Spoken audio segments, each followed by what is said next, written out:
Our third speaker started out, like John, as an internet entrepreneur with his company Audio Cafe in the mid-90s, but has since turned into one of the most vocal and influential critics of Silicon Valley's quasi-religious belief in itself. His acclaimed and controversial book, The Cult of the Amateur, was published in 17 different languages, and his new book, out in January, bears the speaking title, The Internet is Not the Answer. As a matter of fact, even though he advocates against that sort of thing in his book, he would like to give every one of you a free e-copy of it. Just send an email to digital@atlantic-books.co.uk. We'll be sure to leave that address down by the book desk.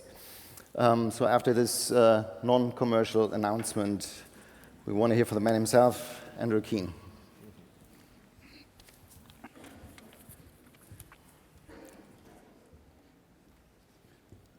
Is the timer on? No excuse for going over because the time has just started. Well, thank you. So I'm going to talk a little bit more broadly. I'm not a management theorist. I'm not actually that interested in the firm. I'm interested in society. I guess firms are part of society, hopefully. So maybe there's some connections. So the title of this is Digital Technology, an Engine for Human and Economic Prosperity. And the title of this event is The Great Transformation. And I would argue, and I think it's becoming increasingly unarguable, actually, that the digital transformation or digital technology is the great transformation of the last 50 years. In fact, I begin my book, The Internet is Not the Answer, in 1989. 1989, of course, being the year supposedly when history ended, according to Fukuyama, and the big 20th century argument between the market, liberal capitalism, and state-centric communism was ended. 1989 being the year that the wall came down, actually should be remembered and will be remembered for another event. A few hundred miles southwest of Berlin, when Tim Berners-Lee invented the World Wide Web in Geneva, at CERN. The real revolution then actually began, the great transformation that we're living through began 30 years earlier. It was interesting to hear what Adrian was talking about because, of course, the internet itself and the digital revolution was originally sponsored by government. It came out of the Cold War, or actually it came out of the US defense efforts to fight Germany, and then out of the Cold War. And by 1989, we had the foundations of a digital revolution, which in good, and since we're in Vienna, we can talk in these terms, in good Schumpeterian terms, is now beginning to sweep its way as this massive gale force through every industry. It began in information, of course. It began with music, with newspapers, with movies, with photography. And now the digital revolution is changing everything. We've all read about Uber and its impact on transportation.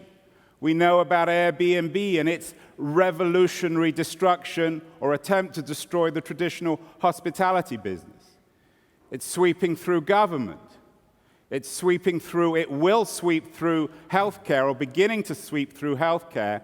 And last week I had at an event in Silicon Valley, Sebastian Thrun, the founder of Udacity.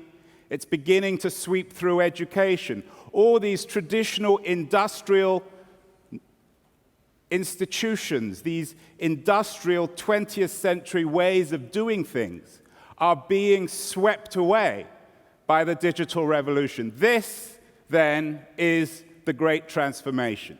It changes every industry. No doubt it will even change the science of management and the firm. Now, the question then is an engine for human and economic prosperity. Now, in Silicon Valley, we assumed it was the perfect engine because, of course, this digital technology has no center.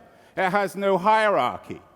It's a system of dots. It does away with the traditional hierarchies of industrial society. It was taken for granted that these empowering technologies that allow anyone to become an author, anyone to put their movies up, anyone to offer classes on the network, that this technology that empowered people in the network society is a good thing, that it would inevitably and unavoidably be an engine for human and economic prosperity. That's why I became an entrepreneur in the mid-90s. But of course there is, and I'm sure there's a Viennese connection to this somewhere, and in Vienna this is a perfect law, the law of unintended consequences. Because out of all this supposedly democratizing technology, what we have seen and continue to see is more inequality, more monopolies, a tinier and tinier group of new oligarchs, financial and otherwise, in Silicon Valley. What we are seeing with this great transformation, with the emergence of digital society, is the compounding of all the ills of late 20th and early 21st century capitalism. What we're seeing then with this technology is more unemployment, more automation. What we're seeing are tinier and tinier companies like Google and Facebook dominating larger and larger parts of the industry. What we're seeing in education, for example, is a small group of new educational superstars, guys like some of the people on the panel who are dominating. What we're seeing most of all is the disappearance of the middle.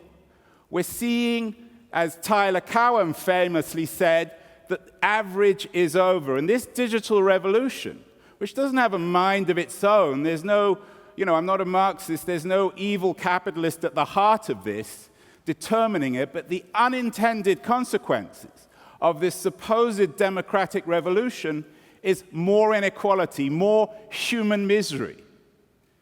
In my book, in my new book, I have one chapter on Rochester. Kodak, the industrial photography company, employed 40,000 people.